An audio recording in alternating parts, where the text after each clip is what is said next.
Très bonne année à toutes et à tous, en espérant qu'elle sera remplie de beaux moments de FPV et de nouveautés sympas pour notre hobby. Cette première vidéo de l'année va être l'occasion de revenir sur quelques faits marquants de 2025, mais surtout de parler de l'actualité de ce début d'année 2026 et de ce qu'il nous réserve. Donc au menu, une petite mise à jour des Geno 5 pouces, on reviendra aussi sur les principes de versionning qu'on a mis en place pour les Geno, un retour sur le Geno Pocket et le Hawk Lite ainsi que ses Lens Mode. On en profitera aussi pour parler un petit peu des nouvelles techno HD qui sont en train d'arriver en cette fin d'année et début d'année avec le Walksnail Ascent de chez Cadix et le P1 de chez Beta FPV. Et bien sûr, on évoquera aussi l'arrivée de la toute nouvelle version de Betaflight.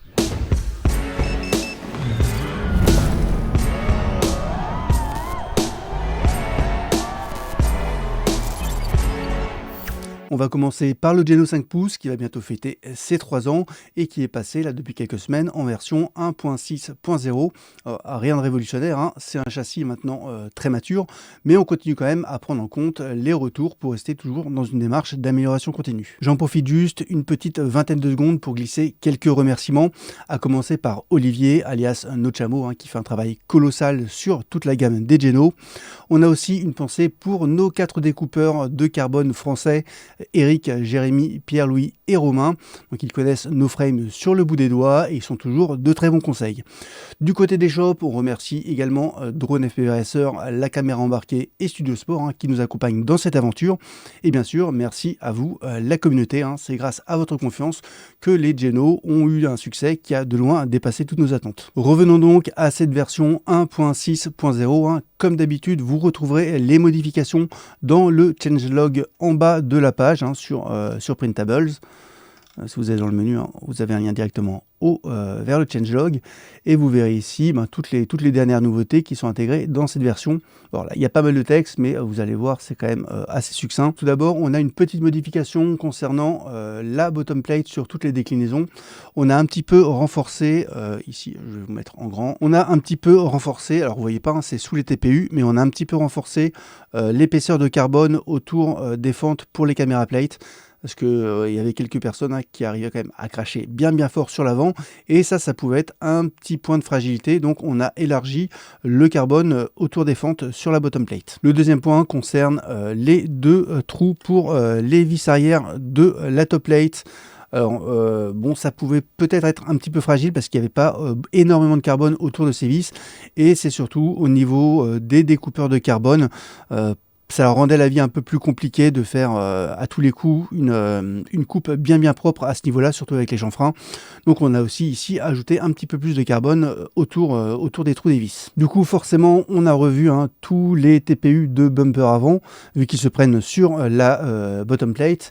On a aussi revu les backpacks à l'arrière, hein, pour prendre en compte cette petite modification à l'arrière de la top plate. Et Olivier nous a aussi fait des petits TPU pour la nouvelle DJI Osmo Nano. Donc vous retrouvez un support pour cette caméra, que ce soit pour les versions récentes des Geno, donc post au 4 Pro, ou même, hein, pour les versions précédentes. Les 2 versions du support sont disponibles en téléchargement sur la page Printables. Ensuite, ici on a un petit texte en gras. Je vous explique, hein, quand le 4 Pro est sorti, donc pour l'intégrer dans les meilleures conditions possibles, on a créé 2 nouvelles caméras plate universelles, donc compatibles avec toutes les caméras. Mais ça a eu pour effet de décaler l'entretoise du haut, hein, de la cage caméra. Donc celle-ci, elle s'est un petit peu décalée vers l'avant et vers le haut, si je dis pas de bêtises. Et ça n'a pas été bien vécu par certains concepteurs de support de caméra. Donc pour assurer tout le monde, hein, un tel changement n'a eu lieu qu'une seule fois dans l'histoire du Geno. Hein. On ne pouvait pas ne pas optimiser le Geno pour le 4 Pro. Et du coup, même si notre système de versionning est assez transparent, nos notes de version n'étaient peut-être pas assez claires sur ce point. Donc voilà, là, on a quand même bien précisé qu'avec cette version, il n'y a aucun impact au niveau des supports de caméra. Et en parlant de versionning, je voudrais prendre juste quelques secondes pour revenir sur la manière dont on numérote les versions des Geno.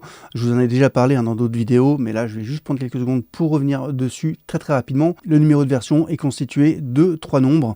Un numéro de version majeure, un numéro de version mineure et un numéro de révision. Et on n'incrémente pas, hein, ces numéros de version au hasard, on essaie de maintenir une certaine rigueur.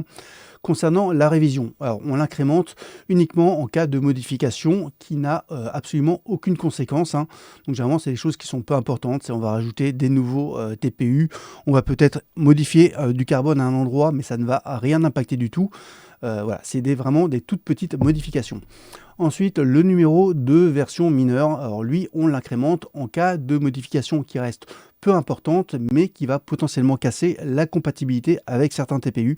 Donc voilà, typiquement, c'est ce qui s'est passé quand on a mis à jour les caméras plate pour le O4 Pro. Ça a eu un impact, hein, typiquement sur les bumpers avant et sur les supports de caméra. Donc là, c'était une montée de version mineure. La 1.6.0 qu'on vous présente aujourd'hui, c'est pareil. Vu qu'on a un tout petit peu modifié la bottom plate et la top plate, ça a eu un impact sur les bumpers avant et sur les backpacks arrière. Donc ça a eu des impacts sur les TPU. Donc on a augmenté la version mineure. Concernant le premier numéro, la version majeure, celui-ci, on l'incrémente uniquement en cas de modification très importante qui va casser la compatibilité au niveau du carbone. Donc ça veut dire que potentiellement, si on passe en version 2, votre châssis en version 1.x ne sera plus compatible avec les découpes de carbone d'une version 2.x. Donc comme vous avez pu vous en rendre compte, hein, on est toujours en version 1. quelque chose, hein, c'est quelque chose auquel on a toujours fait très attention. Donc si vous avez acheté le premier Geno à sa sortie il y a à peu près 3 ans, vous pouvez remplacer n'importe quelle pièce carbone avec une pièce de la toute dernière version, donc la 1.6.0 aujourd'hui. Et alors c'est quelque chose qui est assez coûteux en temps et contraignant, hein, pour nous, mais on est quand même assez fiers de pouvoir proposer les toutes dernières améliorations à tous les pilotes de Geno, hein, peu importe la version de leur châssis. La petite précision qu'on a apportée aussi avec cette mise à jour du Geno, c'est qu'on est un petit peu plus précis concernant les dépendances des versions entre les TPU et les versions du châssis. Et donc maintenant, tous nos TPU sont préfixés avec la version de la frame avec laquelle ils sont compatibles. Donc typiquement, si vous avez un TPU qui est préfixé Geno 1.6, ça veut dire qu'il va être compatible avec la version 1.6 du Geno. Si un TPU est préfixé avec 1.x, ça veut dire qu'il va être compatible avec toutes les versions 1 du Geno, donc aujourd'hui avec toutes les versions du Geno sorties à ce jour. Et enfin, des fois, il y a des petites subtilités. On va mettre par exemple 1.5+. J'ai pris 1.5 parce que c'est pas un hasard, hein. C'était la version qui a marqué l'arrivée du O4 Pro. Et donc, on avait dû modifier ces fameuses caméras plate qui ont impacté les supports de caméra, enfin les supports d'Action Cam. Donc typiquement, si vous avez une frame en version 1.5 ou supérieure, vos supports de TPU vont être ceux qui sont labellisés 1.5+. Voilà, donc ça permet de s'y retrouver quand même plus simplement. Vous saurez exactement quel TPU est compatible avec votre version du Geno. Et du coup, si vous êtes amené à concevoir des TPU pour le Geno, n'hésitez pas, hein, à indiquer aussi dans vos TPU avec quelle version de la frame ils sont compatibles, hein. Les gens qui téléchargeront vos TPU s'y retrouveront aussi beaucoup plus facilement. En 2025, on a aussi créé une nouvelle page sur Printables, le Hall of Frame, qui héberge quelques-unes de nos frames qu'on trouve intéressantes, mais qui sont un petit peu plus officieuses et ne bénéficient pas du même niveau de suivi que les Geno officiels. Voilà, je vais vous l'afficher ici. Vous y retrouverez notamment un Geno Fit 5 pouces.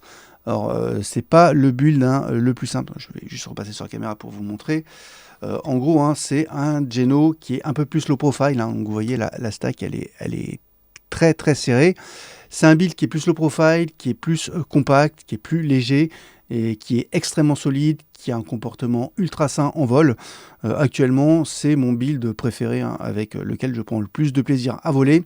Si on vient sur la page, donc vous voyez ici le Geno Fit 5 pouces. Alors là, il est avec les caméras plate high tilt, hein, je pense, que Olivier lui utilise beaucoup, mais il est évidemment disponible aussi avec les 25 degrés habituels. Et ce que vous pouvez constater, hein, c'est qu'il est effectivement moins long. Typiquement, sur un Geno classique, on avait une entretoise là, et cette entretoise a été plus à l'avant. Donc voilà, le Geno est plus compacté, donc ça lui confère encore plus de solidité. Et en plus, celui-ci, vu qu'on gagne pas mal de poids au niveau du carbone, on en profite pour le renforcer en le faisant découper comme un Geno bandeau, donc avec les bras renforcés pour le bandeau à ce niveau-là, avec une bottom plate plus épaisse et une top plate un peu plus épaisse aussi. Donc là, ça permet d'avoir un truc qui est super solide et qui vole vraiment super bien. Bon, les Geno classiques, hein, je vous ai déjà montré plein de black box, ça vole super bien, mais alors celui-là, il est vraiment impeccable. C'est juste par contre hein, le build effectivement à cause de la hauteur de stack qui est un petit peu plus complexe. Sur cette page Hall of Frame, vous trouverez aussi un remix du Geno 3 pouces. Alors pour le coup, c'est un remix en 3,5 pouces. Alors c'est juste une version légèrement renforcée et modernisée au niveau du design, hein, mais ça reste complètement basé sur un Geno 3 ou 3,5 pouces. Mais on l'a un tout petit peu allongé hein, pour qu'il puisse accueillir encore plus confortablement un O4 Pro à l'arrière. Bon, je vous laisserai regarder hein, la page si vous voulez, mais là, évidemment, on voit pas très bien sur l'écran avec le rouge, mais on voit les différences.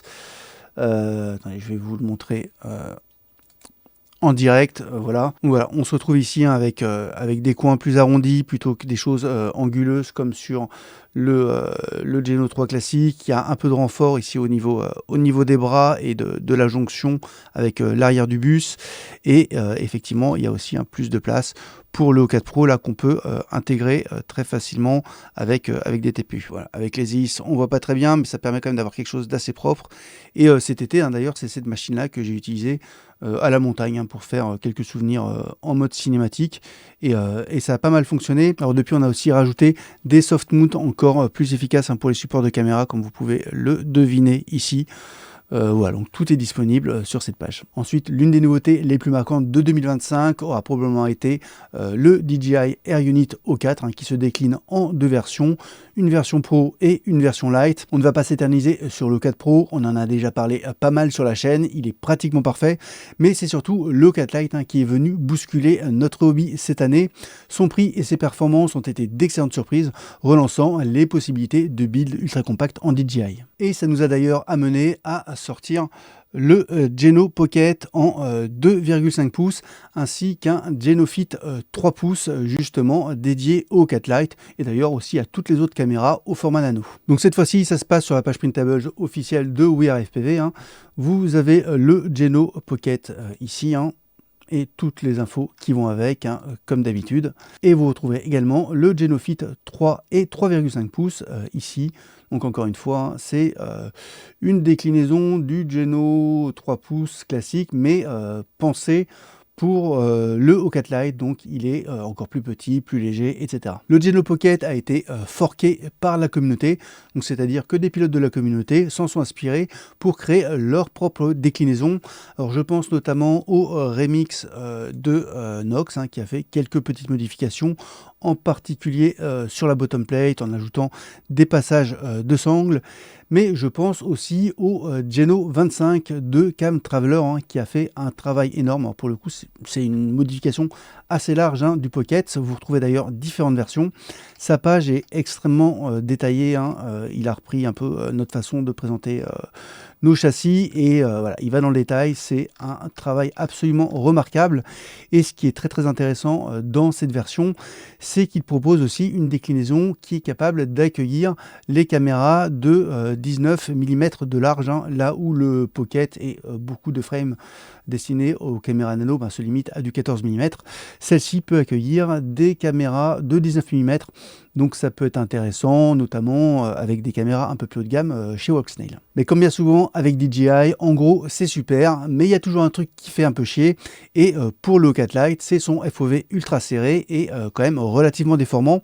Donc sur la fin de l'année, on a vu des solutions fiables émerger pour contourner ce problème. La meilleure, c'est certainement le Lens Mode O3 de Chrome, que vous retrouverez hein, sur sa chaîne. De toute façon, on vous mettra hein, tous les liens intéressants de cette vidéo sous cette vidéo, donc n'hésitez pas à y jeter un coup d'œil.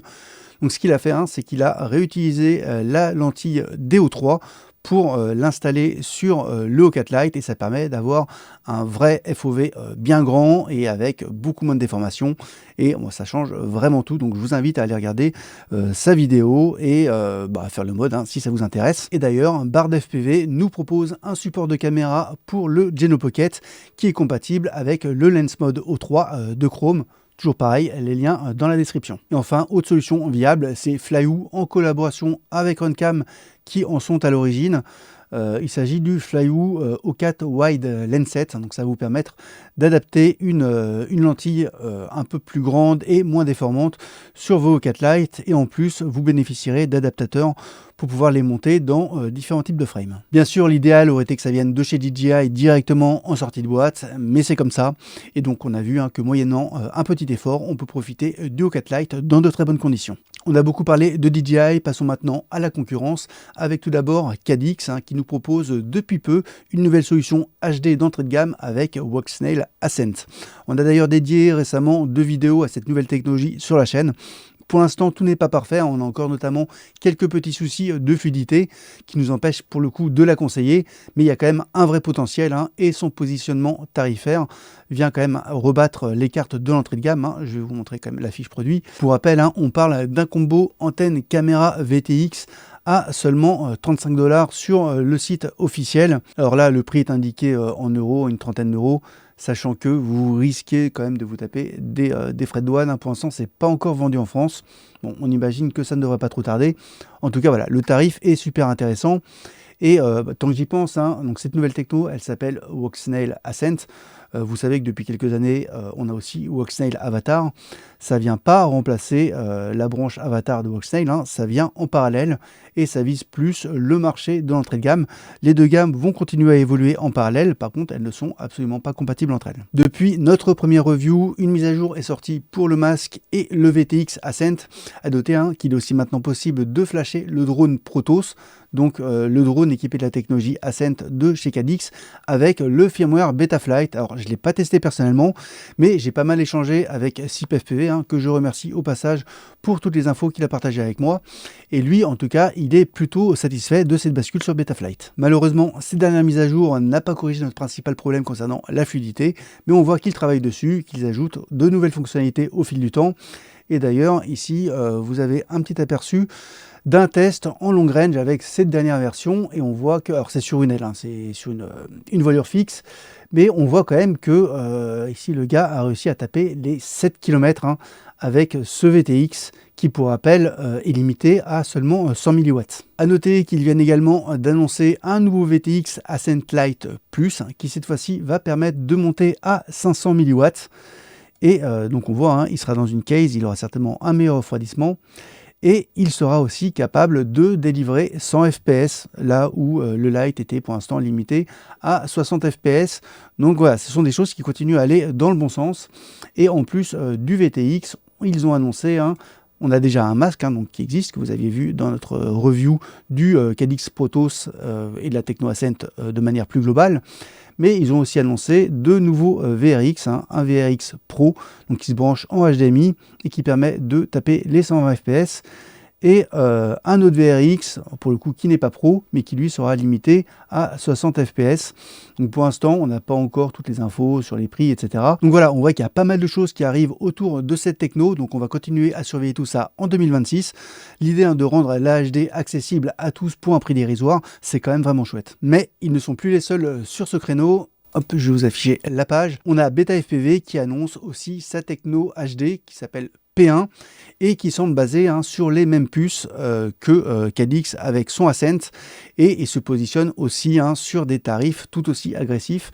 Donc là on voit que pareil, le kit caméra VTX antenne est proposé sur le site de BetaFPV au tarif de 37,99 $. Pour être transparent avec vous, BetaFPV nous avait proposé de tester cette nouvelle techno avec un drone de mémoire. Je crois que c'était le Aquila 20 en version HD si je dis pas de bêtises, mais on avait décliné parce qu'ils annonçaient une latence de 60 millisecondes. Ça nous emballait pas trop.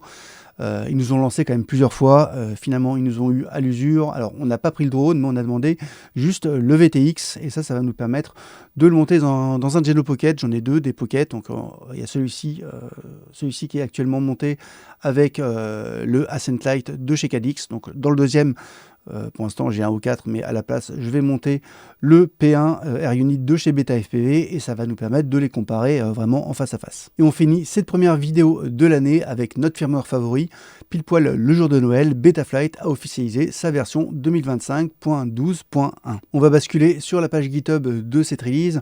Vous le savez, hein, la dernière version officielle de Betaflight était la 4.5.2. À partir de maintenant, la numérotation des versions vient de changer.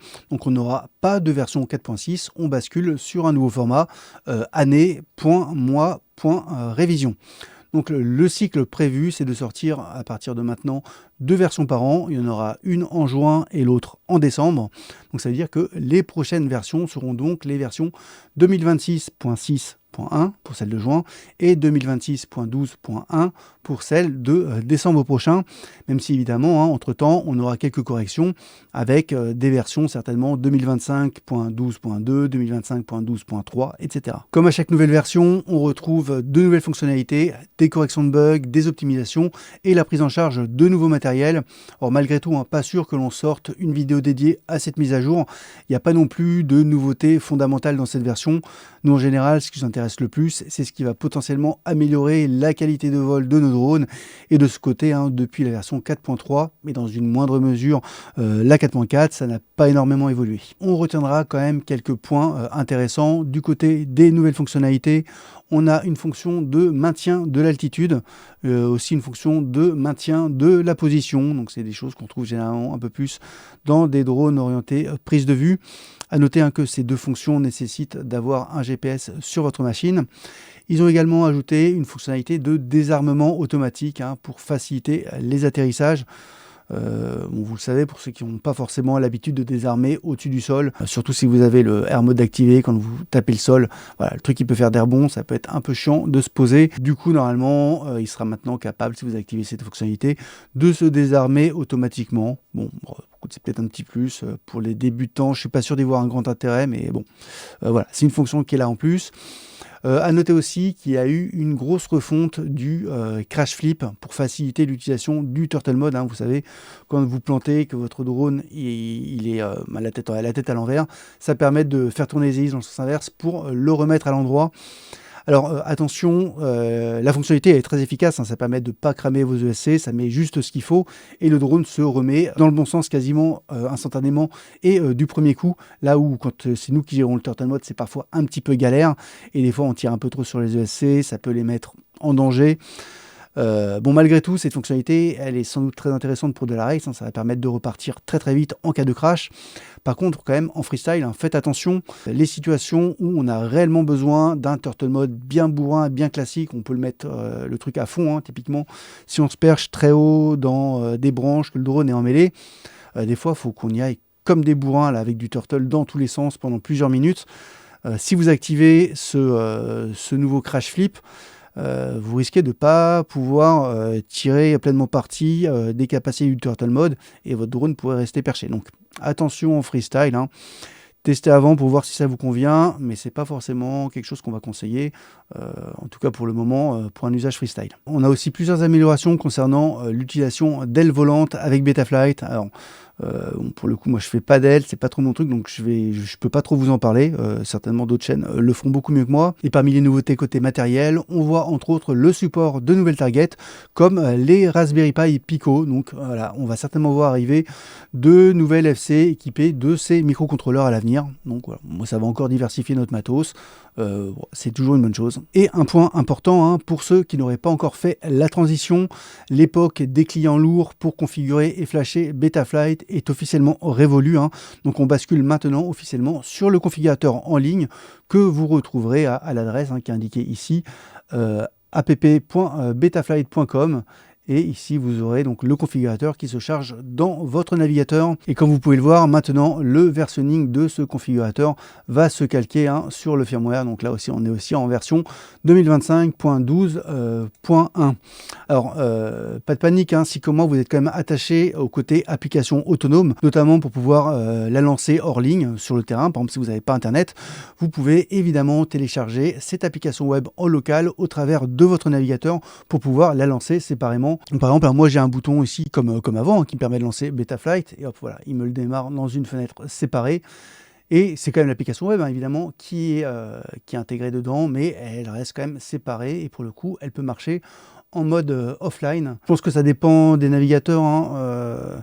Je sais que dans Chrome, quand vous vous connectez là sur l'adresse du site, vous avez un petit bouton ici qui permet de la télécharger et de l'intégrer à votre barre des tâches, hein, pour pouvoir la lancer de manière autonome et offline. Voilà pour ce petit tour d'horizon 2026. Je ne vous retiens pas plus longtemps.